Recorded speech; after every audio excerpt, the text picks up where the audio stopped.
Welcome to the Plato Paradigm, a paradigm shift in reading Plato's dialogues.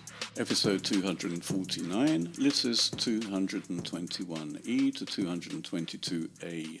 Menexenus agrees that the one lacking something is a friend of what he lacks. Menexenus clearly doesn't understand what Socrates is getting at, and this allows Socrates to carry on with what I last time called an heuristic argument. I should really have said a sophistic argument.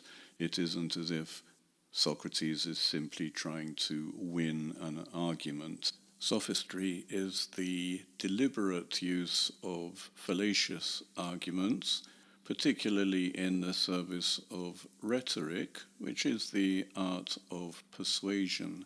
It isn't that Socrates wants to persuade the boys, he wants them to react against what he is arguing.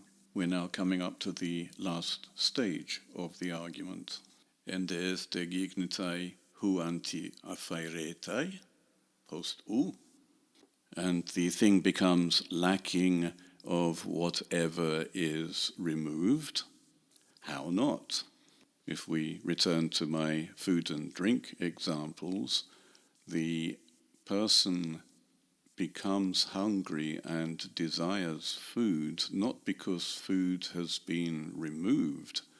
It is because there is a vacancy in the body for food, but no one has removed food. The best we can say is that previous food which has been ingested has now been digested and broken down, and therefore there is now room for new food. It is not the case that food which was previously in the body is removed and the body wishes to return that food which has been removed. This is what Socrates' formulation implies. Now Socrates makes that explicit. Tu oikeu de hos eoiken, hote eros kai he philia kai he epithumia tun chaneusa hos phainatai o menexenete kai lysi. Sunephaten of what is one's own, then, so it seems, lust and friendship and desire happen to be. So it appears, O Menexenus and Lysis. They both agreed. This is a rare sentence where Socrates says both, so it seems, and so it appears. He's really pushing hard for the boys to say, well, actually, it doesn't seem right, but yet they both agree. And we should note that Socrates is using the dual to refer to both boys. Finally, Lysis is back into the conversation. The other thing to note about this sentence is that we finally have the explicit connection between lust and friendship and desire, eros, philia, and epithumia. Yet the emphasis on appearance should make us wonder whether Plato himself would agree that all these terms are the same. In particular, is friendship really an emotion arising from the sense of a lack of what is one's own? We shouldn't discount the possibility, but we should wonder whether it is similar to lust. The word I'm translating as one's own is oikeos, which pertains to the oikos, one's house. All the oikeia are the things pertaining to one's house, therefore one's own property, and then metaphorically one's own natural requirements, or personal physical attributes, or personal emotional attributes, which is why I've translated it as, in the most broad sense, one's own. anything to do with one's own. The opposite of this would be allotrios, or alienos in Latin, the alien, the other. Humes ara e philois ton alelois, fuse pe oikeois humin autois, comide ephaten. You then, if you are friends to each other, naturally somehow you are one's own to you yourselves. Quite so. All right, here it doesn't sound so natural to say one's own. They feel that they belong to each other in some way. People interested in language might want to know that Socrates uses the plural forms of you and friends and to each other, but he uses the dual verb eston, you are, you both are. By about 300 BC, the dual had stopped being used most of the time, and in Plato's time it was still being used, but rarely, and was often confused with the plural. You'd see the plural and the dual in the same sentence as in this sentence. I'm pointing this out because there should usually be a good reason for using the dual at all by Plato's time. And here Socrates wants to emphasize how close Lysis and Menexenus are. Indeed, again, the verb of their response is in the dual. They both say at the same time, comide. Quite so. It's as if they want to reassure each other that they really are best friends. Kai aratis heteros hetero epithume endigo opaides, era, ucan pote epithume ude era, ude phile, me oikeios peito eromeno etunchanen on, kataten psuchen, katatites psyches ethos, tropus, eidos. Panuge ho Menexenus, ode Lysis, esigesen.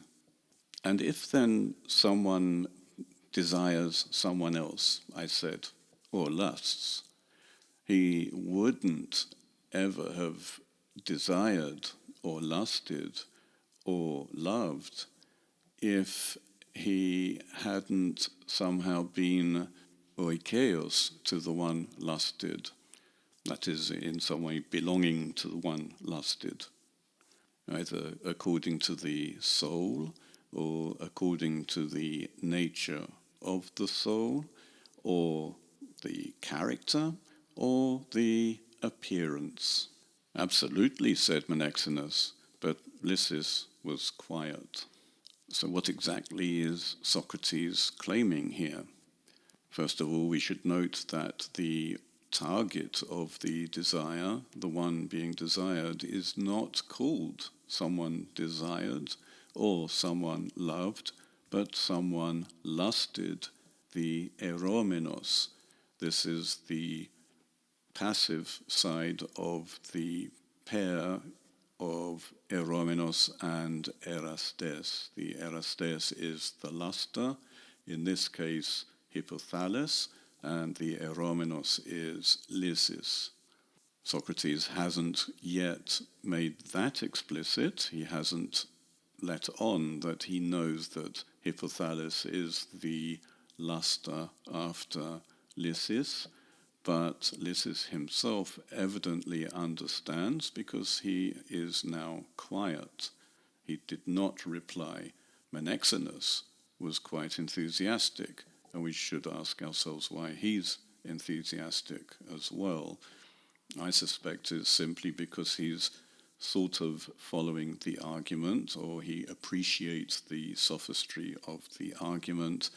He's not concerned with the content.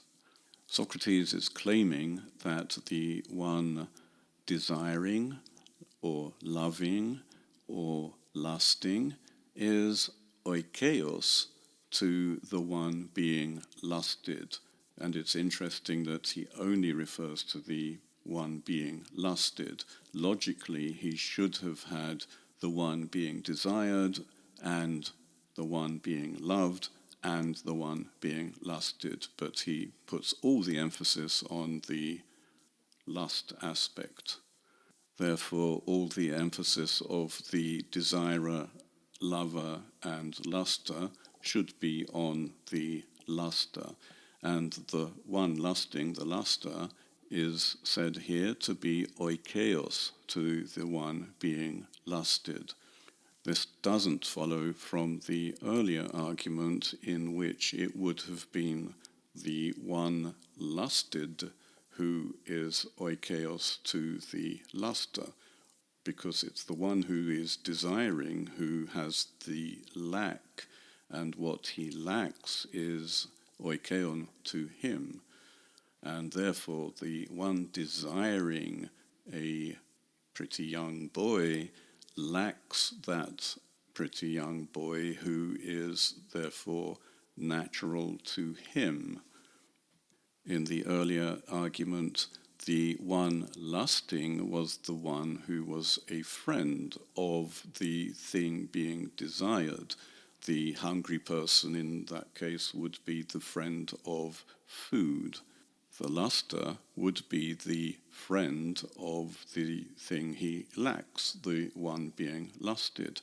So Socrates could have just kept that previous argument if he just wanted to make Hippothales look like something positive for Lysis.